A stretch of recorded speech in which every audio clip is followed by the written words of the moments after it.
کتاب مبارکي وایم سپینې سپینې مه وایه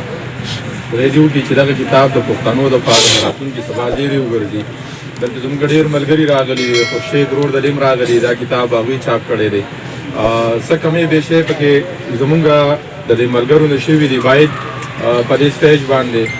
دلته د منیر والد صاحب دادا هم ناست وي چې هغه هم بلنه ورکړې وي، ځکه چې نن منیر لا په دغه باران کې اوس هماغه دي بلا خلک را روان دي او راځي. په دې بارانه کې منیر رور سره دغه خلکو ډېره مینه وپالله، نو چې د منیر رور والد صاحب هم دلته ناست وي. بله دا خبره ده چې هر کله د یو کتاب مخکتنه کېږي نو زمونږ د ملګرو له زمونږ د کشرانو له پکارو چې یو فلیکس یې جوړ کړی وي، باقاعده د هغې رونمایي کړی وي چې دا هغه کتاب دی د کوم چې پرانیسته کېږي دغه کمې پکې هم ښکاري. بل زمونږ چې کومې داسې غونډې کېږي نو هغه زمونږ ټول مونږ فطرت صاحب ته ووایي چې تنها صاحب ته چې هغه د دې ساوند د سیسټم نه تاویږي. هر څومره که ښه پروګرام وي خو چې د ساوند بندوبست نه وي نو دغه به کمې بیشې پکې وي، دغه کمې پکې هم ښکاري. خدای دې وکړي زمونږ د دې ملګرو اولنی پروګرام دی یا به دویم پروګرام وي، خو چې په راتلونکي چې زمونږ کم پروګرامونه وي چې دغه کمې مونږ د میز نه یوسو. خالي منیري رور مختصره مقاله ووې، د کار خبرې وې پکې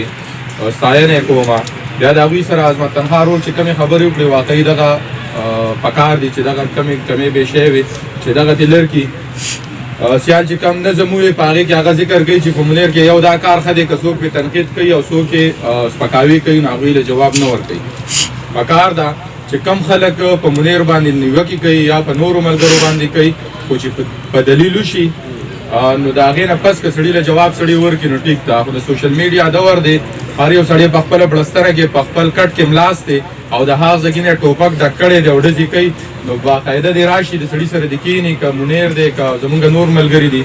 د هغوی سره دې کښېني او دغه کمې بیشی چې دي دا په شریکه یوسو نو دا به د پښتو دپاره د ودې دپاره د پرمختګ دپاره په کار راشي. خو که مونږ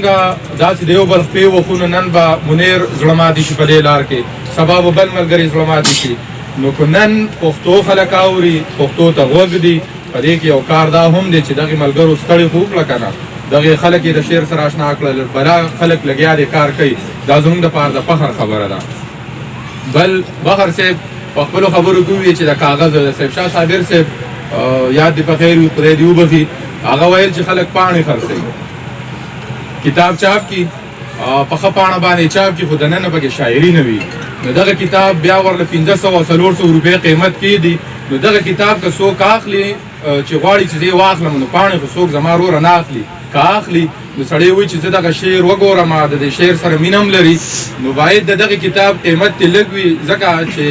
موږ پښتانه یو غریبانان د یو نیم ملګري به اوس کېږي چې د منیر سره خلکو مینه ولرله. دغه کتاب به په 2000 روپۍ هم اخیستي، په 3000 به هم اخیستي، په 1500 به هم اخیستي، په 1000 روپۍ به هم اخیستي وي. خو زموږ اکثریت چې کم دی مونږ غریبانان یو، مونږ جنځفلي خلک یو، زموږ سره په جیب کې پیسې څه کوي، په 1500 او په 800 په دې باندې به څوک کتاب اخلي. نو که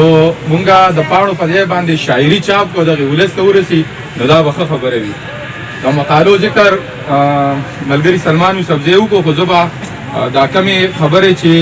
بهر صاحب په دغې کې وکړې چې یاره دلته د هغه په شاعرۍ کې د دې نانسیر کلي یا د سالارزو کلي دا لهجه ده، دا ویده سي، دا هر 10 کیلومتره 8 کیلومتره پس دغه لهجه بدلیږي. دا که دې نه غواړي هم نو دا به د ده په شاعرۍ کې راځي، دا به زمونږ د نورو ملګرو. خو پکار ده چې منیر رور په راتلونکي وخت کې کمې دغه کمې دي بیشی دي دا د منځه یوسي. دغه لیکل به در سره دو چې بخمنیر او د وصال مازدیګر مونږ واړه وو چې چېرته به تلونو په ګاډو لارو کوڅو او دوکانونو کې به د اردو سندرې غږېدې.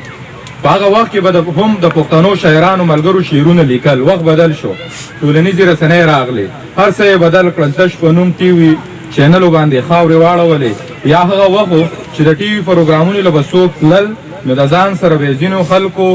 د چغچي ګبینان وړل